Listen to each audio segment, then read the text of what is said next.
Hello, it's Sunday, October 23rd, and I'm Natalie Woods with your MaxiForex Weekly News. Today, we will cover some of the major events of the past week and discuss how they impact the global currency markets.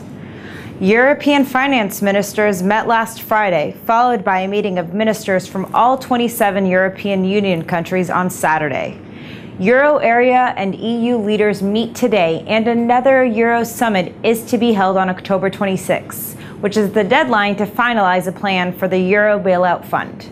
The fund is expected to lay out measures to decrease Greece's debt without sparking a default in order to protect banks from the fallout and to ensure that Italy and Spain are not influenced by contagion from the debt crisis. France and Germany have had differences on how to broaden the power of Europe's bailout fund, with France recommending that the fund should receive a banking license allowing it to borrow from the European Central Bank.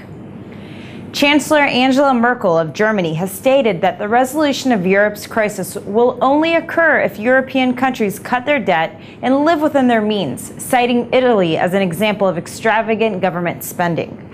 Although President Barack Obama stated that the European leaders should lay aside their differences to resolve the debt crisis, Merkel also pointed to the U.S. government for failing to adequately manage its own debt.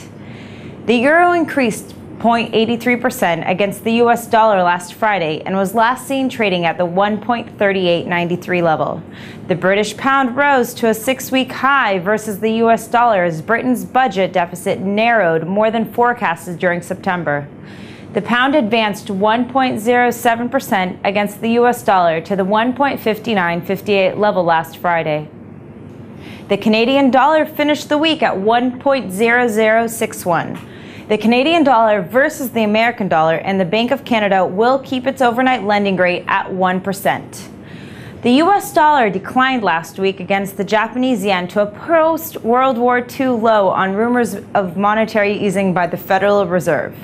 There is also increased concern about efforts by the Japanese government to reduce advances in its currencies. The dollar fell to 76.26 against the yen on Friday after dropping last week to the post-World War II low of 75.82 yen. This marked the biggest weekly decline in the U.S. dollar since August 12th. The Japanese yen was the best performer last week, rising 0.9%, while the euro dropped 0.3%. In commodities, fuel demand in the U.S. increased 2.5% in September as manufacturing growth led to increased fuel consumption. Last week, the price of crude oil increased for the first time in 3 days on speculation that European leaders will make a deal to contain the region's debt crisis. Crude oil was last seen trading at 87.40, which is an increase of 1.55%. Thank you for joining us today. For more information, please visit us at MaxiForex.ru for all your online trading needs. I'm Natalie Woods, wishing you a happy trading.